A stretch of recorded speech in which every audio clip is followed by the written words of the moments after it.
ከስንት ጥበቃ በኋላ የዲኤንኤው ምርመራ መጥቶ ተደውሎ ተነግሯታል ለኤፍራታ። ወይ ጉድ! አሁን ጨክና ለናታ ያፌት ወንድምህ ነው ልትለው ነው? የዲኤን ምርመራው የወንድምነት ውጤት ቢሆን ምን ልታደርግ ይሆን? አሰላሙ አለይኩም ወራህመቱላሂ ወበረካቱ። ውድና የተከበራችሁ የመሪም ኤንድ ማይ ፕሮ ቤተሰቦች በያላችሁበት ሰላማችሁ ይብዛ። ሙስሊም ክርስቲያን ወገኖቼ ሰላም ብያለሁኝ። የሐረግን ድራማ ይዤላችሁ መጥቻለሁ። ለቤት አዲስ የሆናችሁ ሰብስክራይብ በማድረግ ተቀላቀሉ። ነባሮች ላይክ፣ ሼር ማድረጋችሁ እንዳትረሱ። የሐረግ ድራማ ሲጀምር እንግዲህ ዳግም ያበልጋ በቃ ትንቅንቅ ተያይዘው ነበረ። እናቴን ለምን ትናገራታለህ በሚል ዳግምም ደንፍቶ ነበር።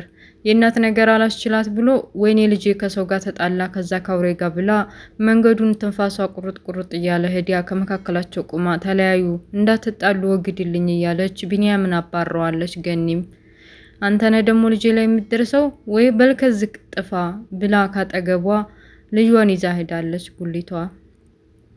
ወይዘሮ ትዝታ በህገወጥ ያመጣችውን ለማስረከብ እየተዘጋጀች በር ተቆርቆሮ ሲመጣ ልጇ ነው።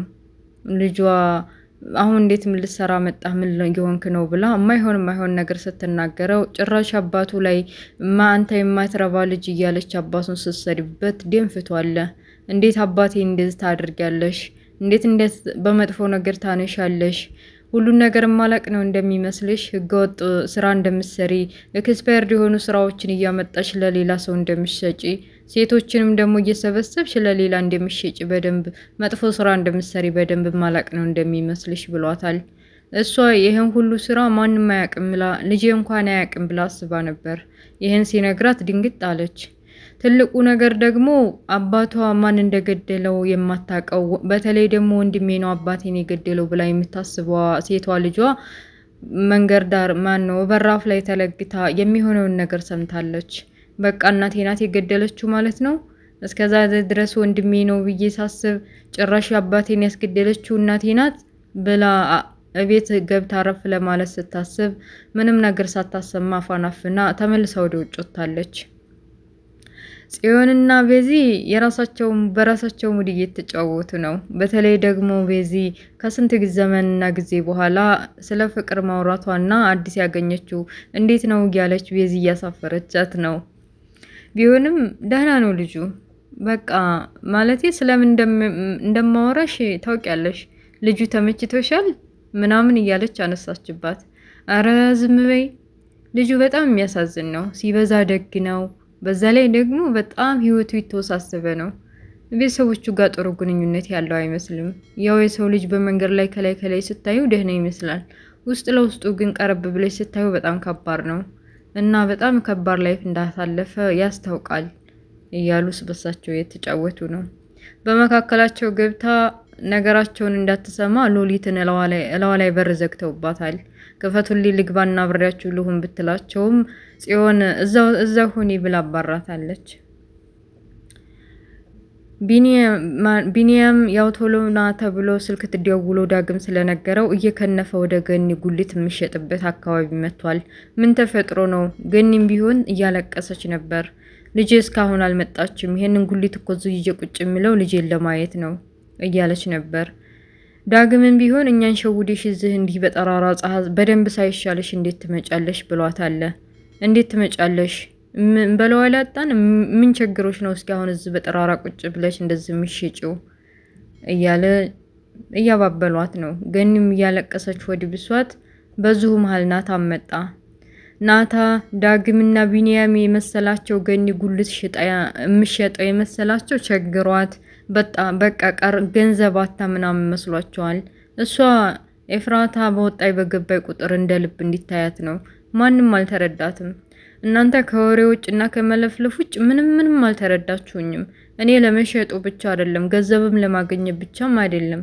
ልጄን በፊት ለፊት ናፍቃኛለች። ስንት ጊዜ ካየኋት ፊት ለፊት ወደ ላይ ወደ ታይ ስትል ወይም ስወጣ ስገባ በደንብ ለማየት ነው እያለች እያለቀሰች ለማስረዳት ሞከረች። በያሁን ምንም ችግር የለው ሁሉ ነገር ትንሽ ጊዜ ስጪኝ እንጂ እሷንም ቢሆን በቅርብ ታገኛታለሽ ብሏታል ናታ ተብየው። እና አሁን ተነስተሽ ተፀሐይ ጉሊትሽን ያዢና ወደ ቤት ግቢ። ለምንድን ነው እኛ ተቀምጠን እንደዚህ የምትሆኒው? እያሉ አባብለው ጉሊቷን ይዘው አፋፍሰው ወደ ቤት መልሰዋታል። ወረቀቱን ፈርማ የሚመለከታትን አድርጌ ያላትን ያፌት አድርጌ ያላትን ስራ ሰርታ ወደ ቤት መታለች። ስለ ልጇ እያሰበች ሆዷንም እያቅለሽለሻ ስለነበር ስለ ልጇ ተጨንቃለች። ደውሎ ድንገት ቤት ደረሽ ወይ? ይህ ህመም እንደ ቀላል ነገር አይታይም። ከቢሮ ስብሰባዬን ጨርሼ ስመጣ በደንብ ሐኪም ቤት አሳይሻለሁ ብሏት አለ ያፌት ተብየውም። በቅጽበት በር ተቆረቆረ። ማን ነው ብላ ብቅ ስትል የአቤል እናት ናት። የአቤል ሰሞኑ ከቤት የመጣው ከቤት የቀረውና የጠፋበት ምክንያት ምን እንደሆነ ግራ ገብቶኝ ነው ብላ ለመጠየቅ መታለች። ኤፍራታ እንደ ደግነቷ የባሏ ክፉነት የያፌት አክስት እንደመሆኗ ሳይሆን ትልቅ ሰውን በመሆናቸው አክብራ ቡና ጠጥታ ምን ልስራላችሁ ምሳ የሚያስፈልጋችሁ ከሆነ ብላ አስተናግዳቸዋለች። እሳቸው እንደ ትልቅ ሰውነታቸው ውለጅ ልጄ ጥሩ ግንኙነት አላት በቃ ጥሩ ትዳር መስርታለች ብለው አስበው ልጄ በልጅነት ነውና ልጅ ውለጂ ትዳራችሁ ጥሩ ነው፣ የምበሉት የምጠጡት በቃ አይቸግራችሁ፣ እንኳን እናንተ ሌላውም ይወልዳል፣ ልጅ በድሎ ያድጋል እየተባለ ወልደን የለ እያሉ እየመከሯን ነበር። እሺ እሺ ብላ ነበር። በዛው ቅጽበት አቤል ተብዬው መጣ። ነገሩን ወደ ኤፍራታ ለማዞር በቃ እናቴ ስራም ስለጀመርኩኝ ካጎቴ ጋር የአጎቴ ሚስትም ታስፈልገኛለህ ብላ ስለደወለችልኝ ነው ዝም ብለው ማድረው። በዛ ላይ ቤት አልመጣም አትጠብቂኝ፣ ስራ ለሊት ስለምሰራ አጎቴን ስለማግዘው አትጠብቂኝ ሲላት እናቱም ማምናው ኤፍራታን ብትሆን ቀጥ አድርጋው እኔ ፈልገዋለሁኝ አለች። ያው የሚያስጨንቅ አስጨንቋን ነው እንጂ እንኳን ልትፈልገው ለይታማ አትፈልግ ልታየውም አትፈልገውም ነበር። እንዲሁ ያለ የአቤል ያፌት ተብዬው መጣ። ያፌት ተብዬው ብቻዋን አገኛታለሁ ሚስቴን ሰርፕራይዝ አረጋታለሁ ብሎ እንከፍ እያለ ሲመጣ አቤል ተብዬው ቤት አለ። ቆይ አንተ ልጅ አሁንም አልሄድክም ማለት ነው እያለ እየተጉመተመተ ድንገት ስልኩ ጮኸ። ለካ የአቤል እናት ነበረች። በረካሁን ጥሩ ሰው ነው፣ ጥሩ አድርገሃል። እኛን እንደዚህ የምትጨነቅልና የምታስብልን አልመሰለኝም ነበረ። አሁን እኮ አቤል ቤታችሁ መጥቼ ላያችሁ ስራ ማገኝልኝ ስራ እየሰራሁ ነው እና ደህና ቦታ ላይ ደህና ሁኔታ ናይ ሲለኝ ደስ ብሎኛል አሉት። እሱም ሸሚያዘውና ያው ከዚህ በፊት ስላሳደጉት እሽሽ ብሎ ስልኩን ዘጋ። ስልኩን ከዘጋው በኋላ ግን ምንድን እየተፈጠረ ነው ንግስቴ ምንድን ነው የምታደርገው አንቺ? ቆይ ምን ለማድረግ እየሞከርሽ ነው? እያለ ማጉመትመት ጀምሮ ወይዘሮ ትዝታ ቀኑን ሙሉ ልጇ ለመምጣቷ ቤት ገርሟት አለ።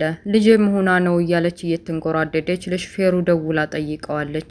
ሹፌሩም ጧት ላይ ትምህርት ቤት ላደርሳን ነበር፣ ግን ደግሞ ትምህርት ቤት አልሄደችም፣ ሌላ ቦታ መንገዱን ቀይሳ ወጥታለች ብሎ ነግሯታል። እና ከቀየሰች ሌላ ተከትለ ከኋላ ምን እንደተፈጠረ አታጣራም ነበር ብላ ተቆጣችው። እናታም ጋር ደወለች። እሱ ጋር ምናልባት ተገናኝታ እንዲው ብላ ከናት ጋር አልተገናኘንም፣ ያው ተደዋውለን ነበረ፣ ሰላም ተባብለን ተለያየን እንጂ ሌላ ግንኙነት አላረግንም ምናምን ብሏታል። ቤዛ ቁጭ ብላ ፎቶ እያየች ነበር። የሔዋንን የጓደኛዋን ፎቶ ለፖሊስ ማመልክቼ ነበር፣ ግን እስካሁን ምንም አይነት ፍንጭ አላገኘሁም ብላ ስለሷ እየተጨነቀች ነበር። ከፍቅረኛዋ ጋር ተደዋውላ ፍቅረኛዋም ስለ አባቱ ጉዳይ እናቱ ስለተናገረችው ተበሳይቶ ስለነበር በዛ ሙድ ነበር ያወራት። ምን ሆኖና ምን ተፈጥሮ እንደሆነ እንደዚህ ያናደደው ምን ሆኖ ነው የሆነ ነገር ተቀይራል ምናምን ብላ ብትነግረውም ሁሉን ነገር ለማዋራት እና በግልጽ ለመነጋገር አልፈቀደም። ብቻ ይዞሽ አብሽሪ፣ ለሰፈሯ ሄደሽ ፈልገሽ ካላገኘሻል ለፖሊሶቹን ፍንጭ ካላገኙ እኛ በምንፈልገው እንፈልጋታለን፣ አትጨነቂ ያለ የራሱን ችግር በውስጡ ይዞ እሺ ደግ ብላ ዘጋች። ጽዮን ወይዘሮ ሉሊት ተብዬዋ ያፌት ግቢውን ቪዲዮ ሰርተሽ አቀብይኝ ያላትን ነገር ስለላከችለት ያቶ ያፌት እስኪ በየት በኩል ቀዳዳ እኛ ያላየነው እንግዲህ የምታይ ከሆነ እስኪ እናያለን እያለች እየተመለከተች ድንገት ጽዮን መጣችባት። ድንቡርቡሯ ወጥቶ ስልክ ተደወለ። ፊት ለፊታቸው እንዳታወራ ያፌት ነው የደወለላት። ማን እያለች ልታወራ ነው? የስራ ስልክ ነው መሄድ አለብኝ ብላ ፍጥጣለች። እነሱም ስላወቁባት የት ነው የምትሄጂው ደግሞ እጅሽ እንደዚህ ነው ብለው አፋጠጧት። እሷ ግን ምንም አይነት መልስ ሳትሰጥላቸው ስልኩን ለማውራት ወደ ውጭ ወጣች። ገኒ ምሳ ሰርታ ለቢንያምና ለዳግም አቀርባላቸዋለች። ብሉ መጣሁኝ አብሲጥዬ ስትላቸው ግራ ገባቸው። ከመቼ ወዲህ ነው ደግሞ እንችን ጥለን የበላ ነው እኔ እንብላ እንጂ ብለው አፋጠዋታል። አይ አይሆንም እዛ አብሲጥዬ ውሃ ጥጃለሁ በቃ ከዛ በኋላ በላለሁ ብትላቸውም እነሱ ቢኒያም ብድግ አለና ተቀይመሽኛል አይደል በቃ ይቅርታ አድርግልኝና ነይ እንብላና ስራው ይደርሳል ብሎ ቁጭ ብላ እንዴት በላዘዋታል። ሁለታቸውም በፉክክር በሚመስል መልኩ እንጀራውን ጥቅልል አድርገው ሁለታቸውም የኔን ነው የምጎርሺው የኔን ነው የምጎርሺው እያሉ እየተፎካከሩ የማንን እንደምትጎርስ ግራ ገብቷታል። የዳግምን ብትጎርስ ቢኒያም ሊቀየማት ነው። ቢኒያምን ስትጎርስ ደግሞ ልጇ ዳግም ሊቀየማት ነው። ሉሊት ተብዬዋ ከወዲያ ከወዲህ መቁነጥነጥ ነውና ስራዋ ከቤዚና ከጽዮን ጋርም እየተነታረከች ነበረ። በተለይ ጽዮንን ቤታችሁ ተሽጦ እኛ ቤት ተጠግታችሁ ነው የምትኖሩት በማለት አእምሮዋን ለመንካት እየሞከረች ነበር። ጽዮን የማትመለሰው ጸጉሯን ይዛ ልነጫ ግን ደግሞ ሌላ እቅድና ሌላ አላማ አለኝ ሌላ ጊዜ ሰራልሻለሁ ብላ እቅድ ያላታለች። ያፌት ግቢውን በሙሉ ቪዲዮ ስሪና ቀብኝ የናታን መውጫና መግቢያ ግዴታ ማወቅ አለብኝ አንቺ አላወቅሽውም ስላላልካለ ስለነበር ደውሎላታል። ሲደወልላት ያፌት ስለሆነ ከጽዮንና ከቤዛ ጋር ፊት ለፊት እንዴት ማውራት እንዳለባት ግራ ስለገባት የስራ ስልክ መጥቶብኝ ነው ልውጣ ስትል እንዳንቺ እንደዚህ ታመሽ እንዴት ነው ስራ የምትሄጂው ለምንድን ነው የምትሄጂው አለቻት ቤዛ። አራንቺማ ቤት ጠባቂ ልታረጊ ነው በቃ በገባችሁ በወጣችሁ ቁጥር በር እንዲከፍት ልታረጉኝ ነው ዘበኛ ልታረጉኝ ነው ስለዚህ ወጥቼ ስራ መፈለግ አለብኝ ብላ ነገሩን ቀይሳ ያፌትን ለማውራት አስባለች። ኤፍራታ አየር ለመቀበል ወደ ውጭ ወደ አየር ነፋሻማ ማታ ስለነበር ወዲህ እያለች ነው።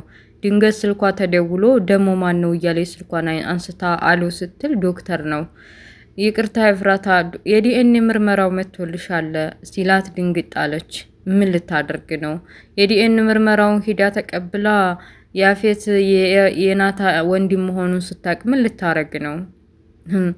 ወይ ጉድ!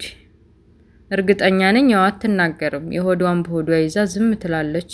ለናታ ቀርቶ ለጽዮን እንኳን አትናገርም ብዬ ነው የማስበው። የእናንተስ ሀሳብ ምን ይመስላችኋል? ውድ ተመልካቾቼ እኔ አትናገርም ነው የሚለው። እርግጠኛ ነኝ ያው ታውቃለህ ያፌት ያው ናታ መሆኑን ያውቃል በደንብ ግን ናታ የያፌት ወንድም መሆኑን አያውቅም እና ያው የምትናገር አይመስለኝም። የዲኤንኤ ምርመራውን አምጥታ ምን እንደምታረገው እኔ ምንም የምታረግ አይመስለኝም። ለጽዮን የምትናገር ወይም ደግሞ ለናታ የምትናገር ለየትኛውም ወገን የምትናገር አይመስለኝም። ለፈለገው ለቪዛም ብትሆን ለገኒም ብትሆን የምትናገር አይመስለኝም። የሆዷን በሆዷ ይዛ ጊዜው ሲደርስ ጊዜውን ጠብቃ የምትናገር ነው ይመስለኝ። እና ውድ ቤተሰቦችዬ የሀረግ ድራማ እንዴት ነው? አቤል ተብዬውም እንግዲህ አብሯችሁ እየኖረው ነው። የአቤል ኬዝ እንዴት ነው? የአቤል የሆነ ሳጥን ከፍቶ የሴቶችን ፎቶ ወስዷል እና በዛ እያስፈራራት እስከ መቼ ነው የሚዘልቀው? ጽዮንና ዳግም ደግሞ ከቢኒያም የያዘባቸውን ኬዝ በዛይ በሴት ልጅ በኩል እንዴት ነው የሚቀበሉት? ማለት በየት በኩል ነው የሚቀበሉት? ዛሬ ላይ አልታየም። እና ውድ ቤተሰቦች የሀረግ ድራማ ይሄን ይመስል ነበር። የእናንተን አስተያየት እጠብቃለሁ በኮመንት ሴክሽን መስጫው ላይ። ስለነበረ ቆይታ አመሰግናለሁ። ለቤት አዲስ የሆናችሁ ሰብስክራይብ በማድረግ አበረታቱኝ። ላይክ ሼር አድርጉ። ወሰላሙ አለይኩም ወራህመቱላሂ ወበረካቱ። ባይ ባይ። ቻው ቤተሰብ።